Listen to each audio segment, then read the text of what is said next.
Hello dear students, I am Yogendra Suman और स्वागत है आपका हमारे यूट्यूब चैनल नॉलेज पॉइंट पर। ठीक है स्टूडेंट्स, अब आज देखिए हम अपनी नेक्स्ट थ्योरम के ऊपर डिस्कस करने वाले हैं। देखिए हमारी जो थ्योरम है वो है, आज की जो थ्योरम है कि अगर आपके पास f एंड g कोई दो रीमान स्टिल्स इंटीग्रेबल फंक्शन है ऑन a कोमा b के ऊपर with respect to alpha, then show that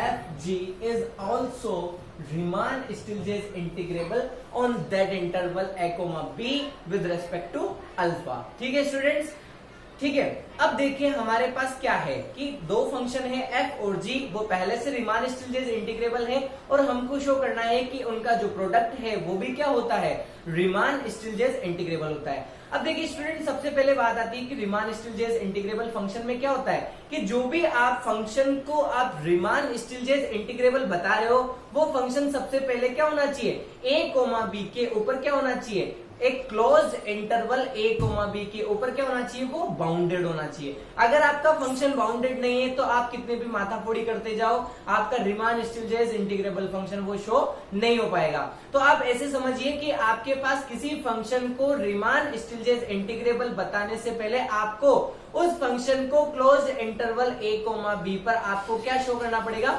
bounded show करना पड़ेगा। तो सबसे पहले हम, और दूसरी बात, अगर आपका फंक्शन रीमान स्टिल्टजेस इंटीग्रेबल है तो वो a कोमा b पर बाउंडेड है, और अगर बाउंडेड है तब जाकर वो रीमान स्टिल्टजेस इंटीग्रेबल शो हो पाएगा। तो सबसे पहले हम इस फंक्शन को क्या शो करेंगे कि ये हमारा close interval a comma b के ऊपर क्या है, बाउंडेड है। ठीक है स्टूडेंट, आइए देखते हैं कैसे शो करते हैं।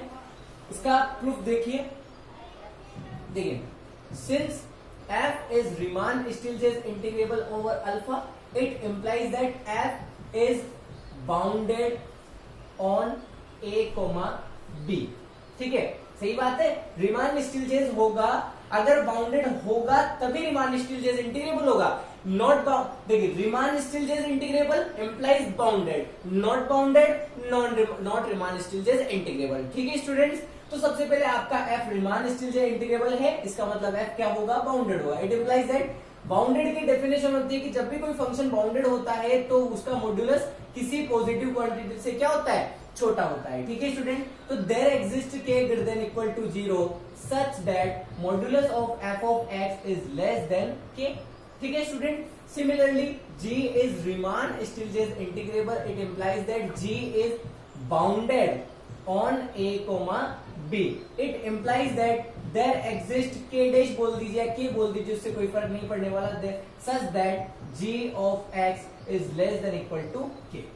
ठीक है student, now since f of x less than equal to k, g of x is less than equal to k, it implies that f g of x it equals to f of x g of x is equals to f of x modulus g of x। ठीक है student, अब देखिए ये जो quantity है ये less than equal to k है और ये भी less than equal to k है, तो इसका मतलब आपके पास ये जो क्वांटिटी है f g of x ये क्या हो जाएगी, less than equal to k square, which implies that, ये क्या इंप्लाई करता है, ये इंप्लाई करता है कि f g is bounded on a comma b। Now students, we shall show that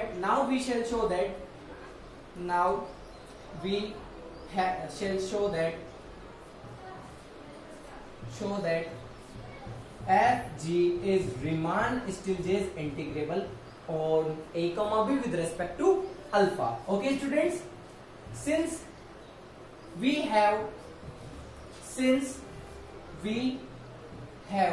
f is Riemann Stieltjes integrable, which implies that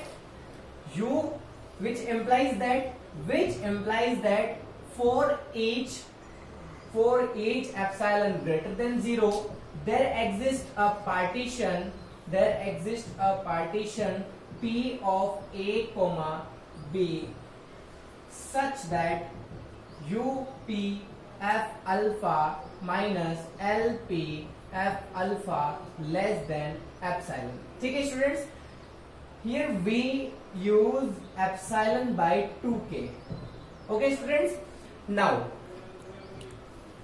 now g is Riemann still integrable on a comma b with respect to alpha, so we can write similarly upg alpha minus lpg alpha is less than equal to epsilon by 2k.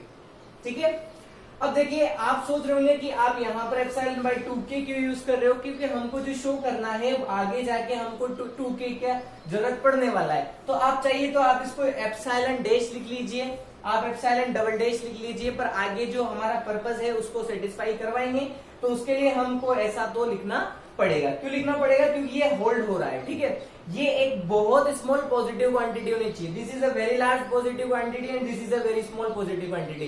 This divides is must be a positive very small positive quantity and also it is okay students. Now अब देखिए आपके पास क्या होगा, हमको show करना है। अब देखिए हम ले लेते हैं एफ जी, एक काम करते हैं हम लिखते हैं let alpha beta be any 2 points in A, B, then कोई 2 पॉइंट ले लिया आपने तो f ji beta minus F G alpha is equals to f beta g beta minus F alpha ji alpha equals to, अब आप इसमें देखिए add कर दीजिए और सब्ट्रैक्ट कर दीजिए। क्या ऐड कर दीजिए आप इसमें, f beta g beta minus F alpha जी बीटा सब्ट्रैक्ट कर दीजिए और एफ अल्फा जी बीटा ऐड कर दीजिए और आपकी ये last quantity as it is लिख दीजिए एफ अल्फा जी अल्फा मॉड्यूलस। ठीक है स्टूडेंट्स, अब देखिए मैं इसको ऐसे लिख देता हूं, सेपरेट कर देता हूं। देखिए इन दोनों में क्या कॉमन आ रहा है, इन दोनों के अंदर जी बीटा कॉमन आ रहा है, इसका मतलब इसको लिख सकता हूं मैं G beta F beta minus F alpha. ठीक है स्टूडेंट, प्लस इसमें क्या कॉमन आ रहा है आपके पास, एफ अल्फा कॉमन आ रहा है, इसका मतलब इसको लिख सकते हैं एफ अल्फा जी बीटा माइनस जी अल्फा। ठीक है स्टूडेंट्स, ये हो गया आपका ब्रैकेट 1। अब देखिए स्टूडेंट, इसको आप नोट कर लीजिए, मैं इसको थोड़ा सा ऊपर से डिलीट कर देता हूं।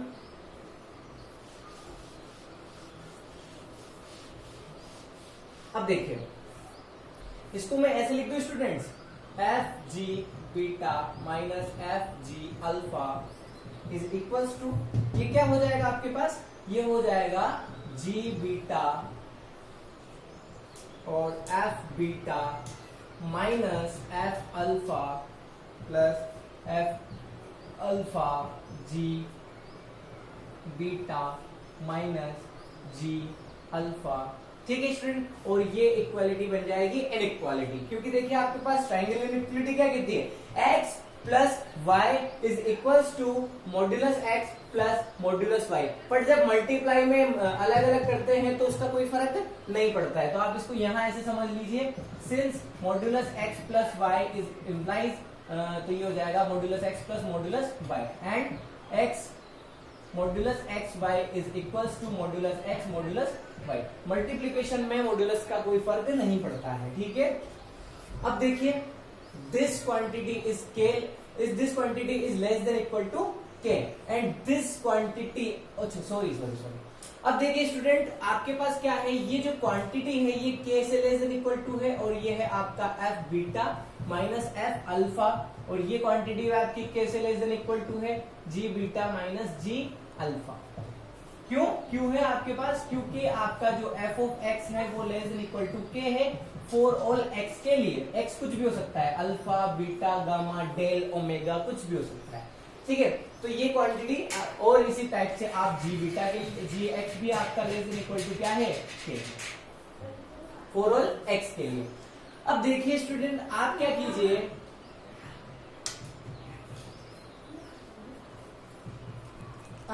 अब देखिए टेकिंग सुप्रीमम both साइड। आप दोनों तरफ क्या टेक कर लीजिए, सुप्रीमम ले लीजिए। अब जिससे क्या होगा सुप्रीमम लेने से, मैंने आपको याद हो तो बताया था कि supremum of f of x minus f of y is equals to m minus M R minus M r. ये मैंने आपको बताया था। ठीक है स्टूडेंट्स, तो किसी भी आपके पास कोई दो फंक्शंस हैं, उनका जो डिफरेंस है और ये जो x और y है ये कहाँ के होते हैं आपके पास, इंटरवल आई आर के होते हैं। आई आर मतलब rth सब इंटरवल के होते हैं। ठीक है, उनका जो डिफरेंस होता है वो एम आर माइनस मतलब सुप्रीमम उस सब इंटरवल में सुप्रीमम और इन्फीमम के डिफरेंस के इक्वल होता है। तो सबसे पहले एक काम करते हैं, हम यही मान लेते हैं कहीं पर, चलो कोई नहीं, इसका सुप्रीमम ले लीजिए। तो सुप्रीमम लेने पर क्या होगा, एक काम करते हैं, इससे पहले हम यहां लिख लेते हैं। देखिए एक लाइन ऐड करनी पड़ेगी हमें इसमें। देखिए यहां लिख लेते हैं हम, let capital m r small m r, capital m are dash small m are dash and capital m are double dash small m are double dash be the supremum and infimum of f g f and g in rth सब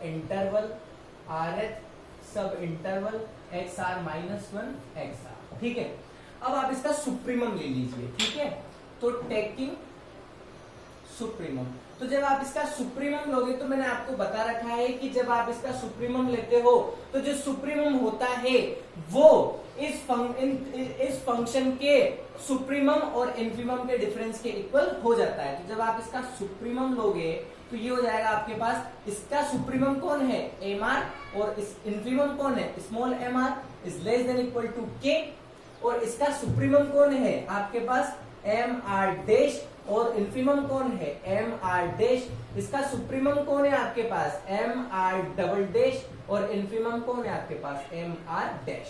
तो आपको definition याद होनी चाहिए, since m are minus small m r is supremum of this set where x and y is element of x r minus 1 comma x r। ठीक है students, ये इसका हो जाता है। तो इसका जो सुप्रीमम होगा वो ये है, इन्फीमम ये है, सुप्रीमम इन्फीमम का डिफरेंस, सुप्रीमम इन्फीमम का difference. Now pre multiplying by delta alpha r and summing r is equal to 1 to n।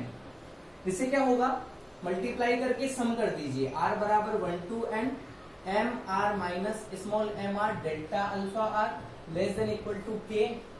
ये हो जाएगा m are dash minus M R dash delta alpha r plus k, r बराबर 1 to n and r is equal to 1 to n। m r double dash minus m r double dash is delta alpha r। देखिए delta alpha are को आप अंदर लीजिए तो ये u f of p minus l f of p बन जाएगा। तो u p f g, क्योंकि ये किसका सुप्रीमम है आपके पास, किसका सुप्रीमम है f g का, किसका इन्फीमम है f g का। तो ये हो जाएगा l p F ji alpha is less than के।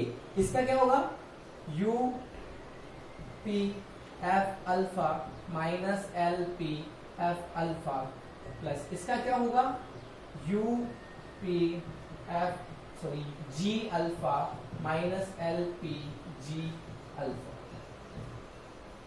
ठीक है student, this value as it is L P F G alpha is less than K. This value is less than or equal to epsilon by 2K and this value is less than equal to epsilon by 2k, k2k cancel, k2k cancel, which is strictly less than epsilon by 2, epsilon by 2, epsilon. It implies that fg is Riemann-Stieltjes integrable over alpha. Okay students, I hope आपको video समझ में आई होगी. ठीक है, कोई query हो तो आप कमेंट कर दीजिएगा. Pause the video 1 minute. अब देखिए हमारी जो नेक्स्ट थ्योरम है, थ्योरम नंबर 12 क्या है कि अब आपके पास if F G is Riemann-Stieltjes integrable on a comma b with respect to alpha, then show and ऐसे लिखे and g of x is का मॉड्यूलस जो है वो greater than equal to m है, देन शो दैट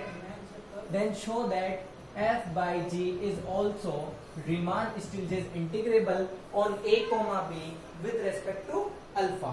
ठीक है student, और ये जो आपका है for all x के लिए हो जाएगा, हर x के लिए होता है. ठीक है, अब देखिए जहां पर आपकी जो m है वो एक बहुत बड़ी पॉजिटिव क्वांटिटी है. ये ध्यान रखिएगा, क्या है आपके पास एक पॉजिटिव क्वांटिटी है, ग्रेटर देन इक्वल टू 0 है. तो देखिए हम इसको कैसे प्रूव करेंगे, कंसेप्ट वही है. सबसे पहले हम इसको क्या शो करेंगे, बाउंडेड शो करेंगे. Since f and g are Riemann-Stieltjes integrable, it implies that f and g are bounded on a comma b. कहां बाउंडेड होना चाहिए, उसके डोमेन पर बाउंडेड होना चाहिए. ठीक है स्टूडेंट्स, तो बाउंडेड है इसका मतलब there exist a positive quantity k greater than equal to 0 such that modulus of f of x is less than equal to k and modulus of g of x is less than equal to k. ठीक है students, sorry आपके पास f और g Riemann-Stieltjes integrable है. हाँ ठीक है. अब देखिए and also g of x is greater than or equal to m. ठीक है student, where m is greater than 0 for all x is element of a comma b के लिए. ये ऐसा क्यों लिख रहे हैं, इसका मतलब समझिए कि आप डोमेन में से कुछ भी x ले लीजिए, उसके लिए आपके पास इस फंक्शन का मॉड्यूलस हमेशा इस क्वांटिटी से क्या आएगा, बढ़ाएगा. अब हमको क्या शो करना है कि f by g क्या है, बाउंडेड है. तो उसके लिए क्या होना चाहिए कि उसका जो मॉड्यूलस है f by g का जो मॉड्यूलस है वो भी किसी न किसी पॉजिटिव क्वांटिटी से क्या होना चाहिए, छोटा होना चाहिए. और ऐसा जो है वो 1-2x के लिए नहीं होना चाहिए. देखो जब भी आप किसी फंक्शन को उसके डोमेन में बाउंडेड कहते हो तो इसका मतलब होता है for all x के लिए. ठीक है, किसके लिए, for all x के लिए. तो आपके पास देखिए f of x, इसको आप ऐसा लिख लीजिए. ठीक है, और ये हो जाएगा आपका g of x. This quantity is less than equal to k and this quantity is less than equal to k, which implies that f of x is less than k by m, which implies that f by g is bounded on a comma b for all x is element of a comma b. ठीक है, ये हमारे पास क्या हो गया, bounded हो गया. अब देखिए अब हमको शो करना है कि ये RS इंटीग्रेबल है. ठीक है, तो RS इंटीग्रेबल के लिए हम क्या शो करते हैं, मान लेते हैं f by g. एक काम करते हैं, let alpha comma beta be any 2 points of a comma b. Then तब क्या होगा, f by g beta minus f by g alpha is equal to f beta g beta minus f alpha g alpha is equals to, LCM ले लीजिए आप इसका, तो f beta g alpha minus f alpha g beta, और ये हो जाएगा आपका g बीटा g अल्फा. अब देखिए आपको इसमें कुछ ऐड करना पड़ेगा और सब्ट्रैक्ट करना पड़ेगा. तो देखिए मैं इसको लिख देता हूं, f beta g alpha minus G alpha जी बीटा। ठीक है स्टूडेंट्स, इसको लिखते हैं जी अल्फा एफ बीटा। ठीक है, प्लस जी अल्फा एफ बीटा माइनस, ठीक है। देखिए स्टूडेंट, इसमें आपको एफ अल्फा जी अल्फा ऐड करना हो, सॉरी स्टूडेंट्स, अब देखिए एफ अल्फा जी अल्फा प्लस एफ अल्फा जी अल्फा माइनस एफ अल्फा जी बीटा अपॉन जी बीटा जी अल्फा। अच्छा, अब देखिए इसमें कुछ कॉमन आ रहा है आपके पास, कॉमन आ जाएगा जी अल्फा एफ अल्फा, तो ये हो जाएगा आपके पास G alpha F beta minus F alpha plus इसमें क्या कॉमन आ जाएगा एफ अल्फा जी अल्फा माइनस जी बीटा। ठीक है स्टूडेंट्स, अब देखिए आप मॉड्यूलस अलग मत कीजिए, अभी आप इसको ऐसे ही रहने दीजिए। Divided by ji beta ji alpha. अब देखिए स्टूडेंट्स, अब देखिए ये आप मॉड्यूलस को सेपरेट कर लीजिए। जब आप मॉड्यूलस को सेपरेट करोगे तो ये हो जाएगा जी अल्फा, ये हो जाएगा F beta minus F alpha plus F alpha ji alpha minus ji beta divided by ji beta ji alpha. ठीक है, और ये जो इक्वालिटी है ये हो जाएगी आपकी इनइक्वालिटी। वही बात है, modulus x plus y is less than equal to modulus x plus modulus y. अब देखिए मैं इसको थोड़ा सा हटा देता हूं।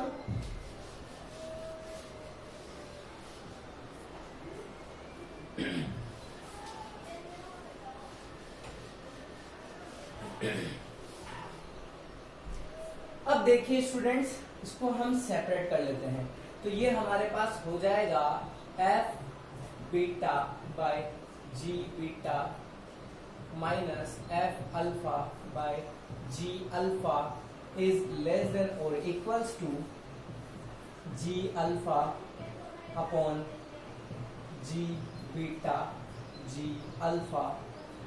ठीक है, और ये हो जाएगा आपके पास F beta minus F alpha plus, और ये हो जाएगा आपके पास एफ अल्फा अपॉन ये इसके नीचे आ जाएगा जी बीटा जी अल्फा, और ये हो जाएगा आपके पास जी beta minus G alpha. Minus को कॉमन ले लीजिए, मॉड्यूलस है तो पॉजिटिव होगा, उससे कोई प्रॉब्लम नहीं होगी।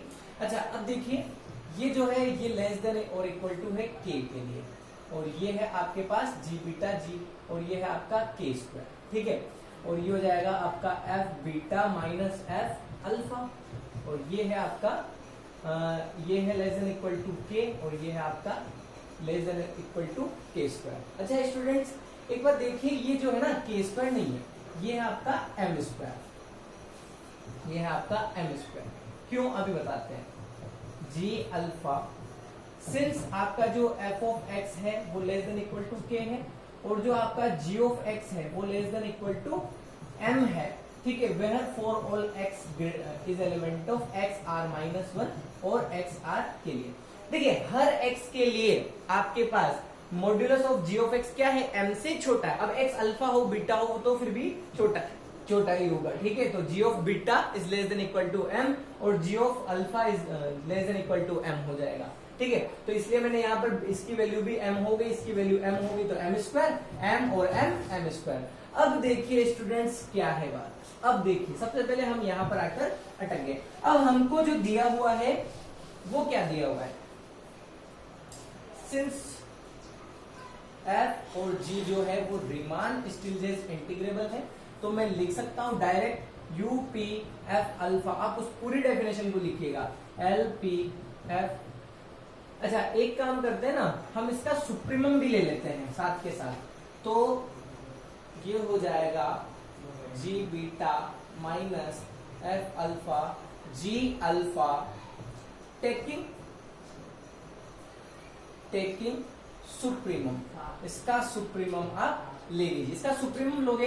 अब देखिए वही बात है स्टूडेंट, आपको सबसे पहले पता होना चाहिए कि इसके लिए सुप्रीमम इन्फीमम कौन है, इसके लिए सुप्रीमम इन्फीमम कौन है, इनके लिए सुप्रीमम इन्फीमम कौन है। तो हम यहां मान लेते हैं, ठीक है, let m r small m are dash small m are dash and m are double dash small m are double dash be the supremum and infimum of f by g, f and g, ठीक है, respectively.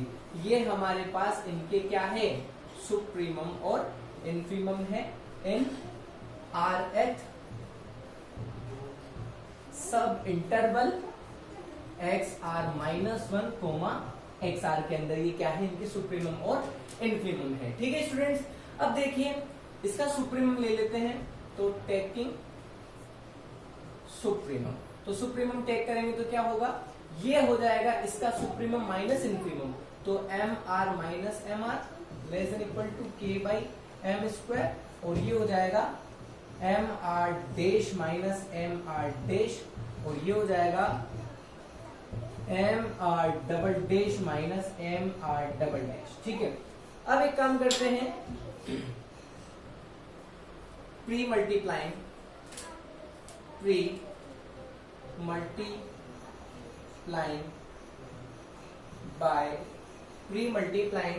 Bye delta alpha are and summing r is equal to 1 to n, और r is equal to 1 to n से क्या कर लीजिए आप, इसको सम कर लीजिए, ठीक है। तो ये हो जाएगा summation R is equal to 1 to n M R minus M R delta alpha are less than equal to के बाई एम स्क्वायर, इसके ऊपर कोई फर्क नहीं पड़ने वाला, M are dash minus M R dash delta alpha R K by M square summation M are double dash minus M R double dash delta alpha R. ये हो जाएगा आपके पास, देखिए सुप्रीमम मल्टीपल लेंथ, तो किसका सुप्रीमम है, F G का, F by G का, तो U P F by G alpha minus L P F by G alpha is less than और इक्वल टू के by M square M are dash minus M R dash plus K by M square M, ये हो जाएगा आपके, sorry ये हो जाएगा आपके पास U P F alpha minus L P F alpha plus K by M square U P G alpha minus L P G alpha, ठीक है स्टूडेंट। अब देखिए ये जो क्वांटिटी है, मैं इसको है ना अभी शो कर दूंगा कि ये जो क्वांटिटी है ये एम स्क्वायर बाय 2 के एप्सिलॉन है से छोटी है, और ये भी क्वांटिटी जो है के बाई एम स्क्वायर, ये वाली जो क्वांटिटी है ये भी मेरी एम स्क्वायर बाय 2 के एप्सिलॉन से छोटी है। तो जब मैं इसको कैंसिल आउट करूंगा तो ये हो जाएगा epsilon by 2 plus epsilon by 2 which implies that epsilon, ठीक है स्टूडेंट्स। अब देखिए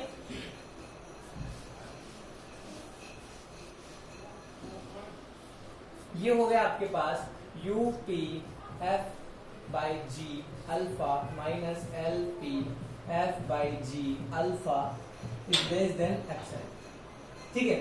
अब आपको ये समझ में नहीं आ रहा होगा कि ये आपके पास ये क्वांटिटी से छोटे क्यों है, ठीक है। तो ये हो गया आपका हैंस प्रूव। अब देखिए इसको मैं बता देता हूं आपके पास कि ये क्वांटिटी से छोटी क्यों आई। ना सिंस एफ और जी है ना वो आपके रीमान स्टिल्जेस इंटीग्रेबल है, इसका मतलब U P F alpha minus L P F alpha है वो less than equal to less than epsilon होगा। अब मैं मेरे पर्पस के हिसाब से इसको मान लूंगा, क्या मान लूंगा इसको, एम स्क्वायर बाई 2 के एप्सिलॉन से छोटा, और you P G alpha minus L P G alpha, इसको मैं मान लूंगा m²/2 के एप्सिलॉन से छोटा। तो ये दोनों यूज हो जाएंगे आपके पास, और ये यहाँ पर यूज होते हैं, आपके कैंसिल आउट होकर ये रिजल्ट आपका होल्ड हो जाएगा आपके, ठीक है। तो ये आपके पास अब हो जाएगा, इसको ऐसे लिख लीजिए, ब्रैकेट में बंद कर लीजिए, अब हो जाएगा f/g is Riemann Stieltjes integrable on a, b with respect to alpha, hence true. ठीक है स्टूडेंट, पॉज द वीडियो। अब देखिए स्टूडेंट, आपको शो करना है आपकी जो कोरोलरी है कि if f is Riemann Stieltjes integrable on a, b with respect to alpha, then show that f square is also Riemann Stieltjes integral on a, b with respect to alpha. तो देखिए आपने जो इसका जो proof मैं देता हूं previous theorem से देता हूं, by previous theorem we have if f g is Riemann Stieltjes integrable, which implies that f g is also Riemann Stieltjes integral। ठीक है student, put g is equal to f, which implies that वहां put कर दीजिए, तो f is equal to f square is Riemann Stieltjes integrable on alpha, hence true। ठीक है students, pause the video. देखिए student, अब हमारी जो नेक्स्ट थ्योरम है कि if f of x is continuous and real valued function and alpha x is monotonically non-decreasing on a, b, then there exists a point xi या xi बोल दीजिए such that integration a to b f d alpha is equal to f xi bracket alpha b minus alpha a where a is less than equal to xi is less than equal to b। तो statement क्या है आपके पास? देखिए statement में सबसे पहले आपको जो फंक्शन है वो क्या दे रखा है, क्लोज्ड इंटरवल a, b के ऊपर कंटिन्यूस दे रखा है। दूसरी बात, आपको अल्फा एक्स क्या दे रखा है, मोनोटोनिकली इंक्रीजिंग दे रखा है, ठीक है। और आपसे जो कह रहा है कि आपके पास एक पॉइंट जाए जो कि a, b के अंदर मतलब डोमेन में, a, b के अंदर मतलब किसके अंदर, डोमेन में ऐसा मिलेगा such that integration a to b df d alpha is equal to f xi alpha b minus alpha a, ऐसा आपको शो करना है। अब देखिए स्टूडेंट, इसमें क्या है, दो थ्योरम्स आपके यूज होने वाली है। बीएससी सेकेंड ईयर में आपने पढ़ा होगा कि जो अगर कोई फंक्शन, ध्यान से सुनिएगा, अगर कोई फंक्शन किसी क्लोज्ड इंटरवल में कंटिन्यूस है तो वो उस इंटरवल में क्या होता है, बाउंडेड होता है। ठीक है स्टूडेंट, क्या बोला, if function f is continuous on the interval a, b then it is close, it is bounded on that interval a, b, तो वो उस इंटरवल में क्या होती है, बाउंडेड होती है। दूसरी जो थ्योरम है आपके पास वो है इंटरमीडिएट वैल्यू प्रॉपर्टी, हिंदी में बोलते हैं अंतर्वर्ती मान प्रमेय। अंतर्वर्ती मान प्रमेय क्या कहती है कि अगर कोई फंक्शन किसी क्लोज्ड इंटरवल a, b के अंदर कॉन्टिन्यूस है, क्या बोला मैंने, अगर कोई फंक्शन किसी क्लोज्ड इंटरवल a, b के अंदर कॉन्टिन्यूस है तो वह फंक्शन उस इंटरवल के अंदर के हर मान को कम से कम या प्रत्येक एक बार अवश्य ग्रहण करेगा।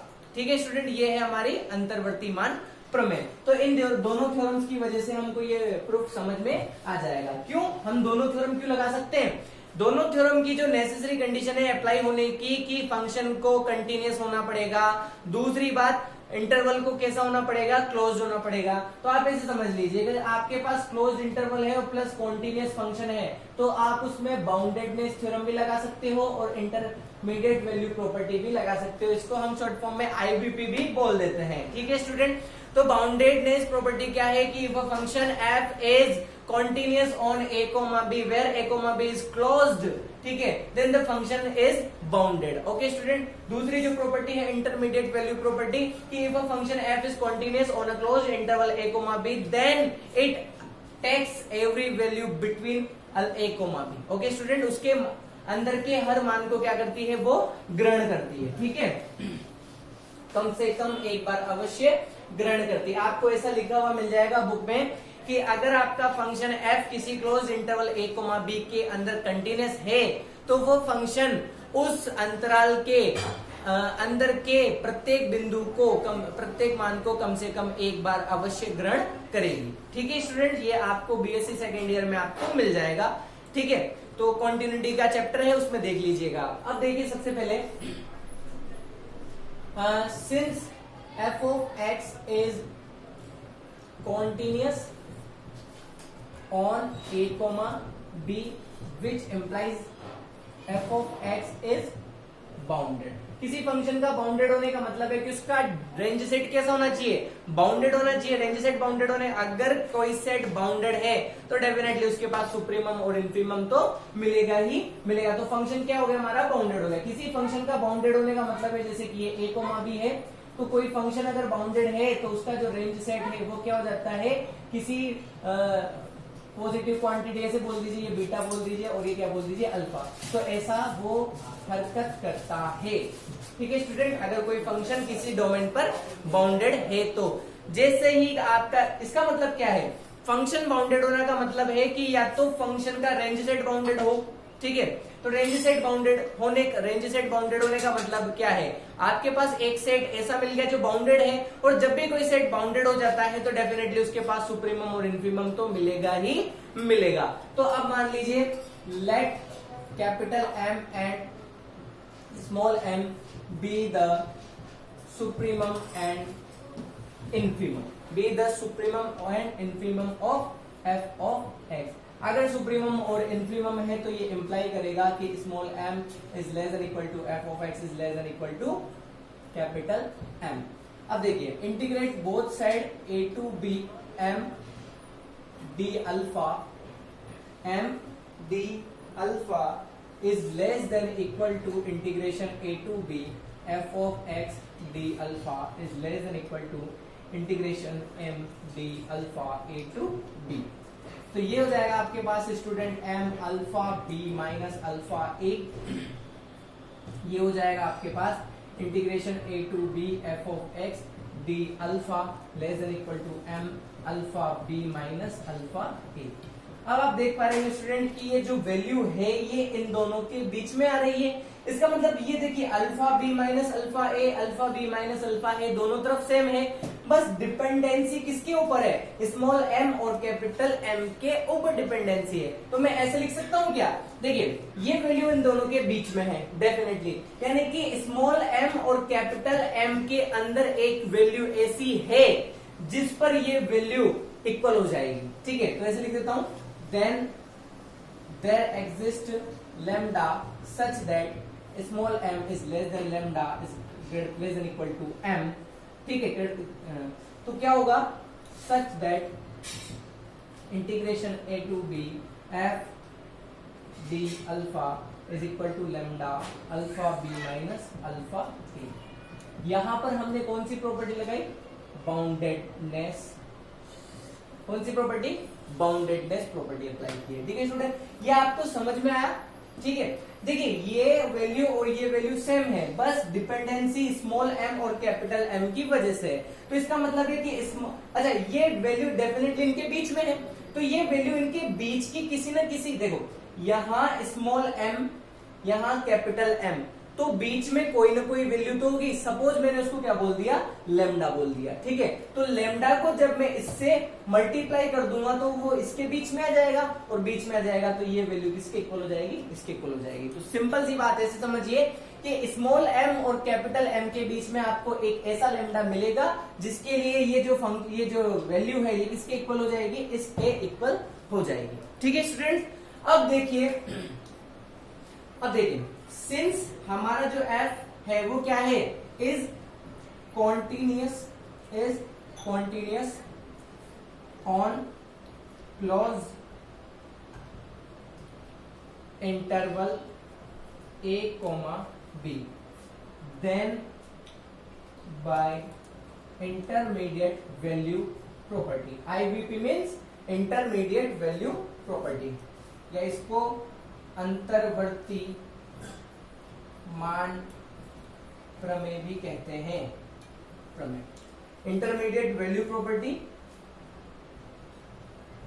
इंटरमीडिएट वैल्यू प्रॉपर्टी ठीक है।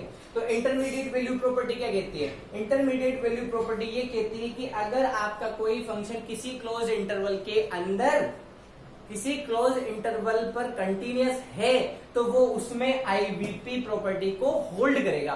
तो आईवीपी आपको याद होनी चाहिए। आईवीपी का मतलब ये होता है कि अगर कोई फंक्शन किसी क्लोज इंटरवल के ऊपर कंटिन्यूअस है तो वो उस इंटरवल के हर मान को कम से कम एक बार अवश्य ग्रहण करेगा। तो आप इसको समझिए। देखिए, जैसे कि मान लीजिए मेरा कोई इसको यहां बना देता हूं, मैं यहां बना देता हूं। जैसा कि मैं मान लीजिए कि मेरा ये a, b है और ये मेरा कोई इधर कुछ भी r मान लीजिए, ठीक है। तो हम कह रहे हैं कि हमारा जो फंक्शन है वो क्या होल्ड करता है? वो आईवीपी को होल्ड करता है, ठीक है। तो एक काम करते हैं, मैं आपको आईवीपी भी थोड़ी देर बाद समझा दूंगा, ठीक है। तो इंटरमीडिएट वैल्यू प्रॉपर्टी से क्या होगा? It implies that there exist a point xi such that there exists a point xi where xi between है a और b के बीच में, such that f of xi is equal to lambda, ठीक है। तो ये हो जाएगा बाय इक्वेशन नंबर, इसको इक्वेशन नंबर फर्स्ट लिख लेते हैं, बाय इक्वेशन नंबर फर्स्ट। तो ये हो जाएगा हमारे पास integration a to b f d alpha is equal to f xi alpha b minus alpha a। तो ये हमारी थ्योरम प्रूफ हो गई, ठीक है students.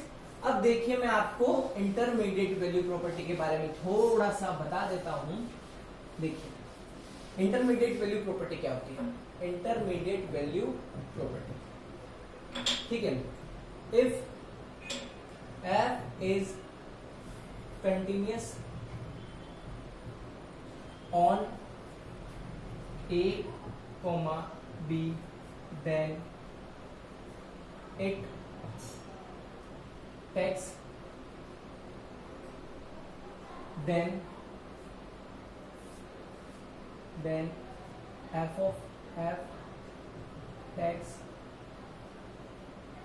f takes every value between a, b at least one time, ठीक है student. ये अंतर्वर्ती मान प्रमेय है कि अगर आपका कोई फंक्शन किसी क्लोज इंटरवल a, b के अंदर है ना, वो क्या है? फंक्शन कंटिन्यूअस है, तो वो a और b के बीच की हर वैल्यू को क्या करेगा? एज्यूम करेगा।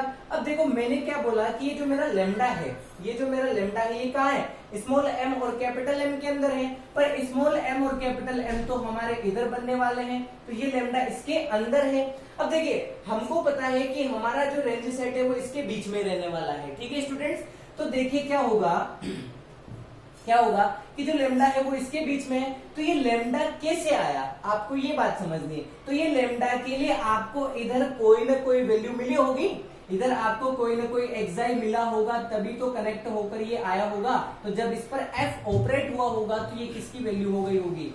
f ऑफ xi की वैल्यू हो गई होगी। तो बस इतनी सी बात समझानी थी मुझे कि इसके अंदर की हर वैल्यू को क्या करता है? कम से कम एक बार वो अवश्य ग्रहण करता है। ये इंटरमीडिएट वैल्यू प्रॉपर्टी है, यानी कि इसके बीच में आप जो भी वैल्यू लोगे ना, चाहे वो लैम्डा 1 हो, लैम्डा 2 हो, इन दोनों के बीच में, ठीक है, इन दोनों के बीच में आप जो भी वैल्यू लोगे, उस वैल्यू के लिए आपको उधर प्री इमेज आपको 110% मिलेगी ही मिलेगी। सपोज अगर आपको इधर कोई वैल्यू ले लिया, आपने कोई पॉइंट ले लिया और आपको उसकी प्री इमेज उधर नहीं मिल रही, तो क्या होगा? इसका मतलब है कि वो फंक्शन कॉन्टिन्यूअस ही नहीं रहेगा, ठीक है स्टूडेंट।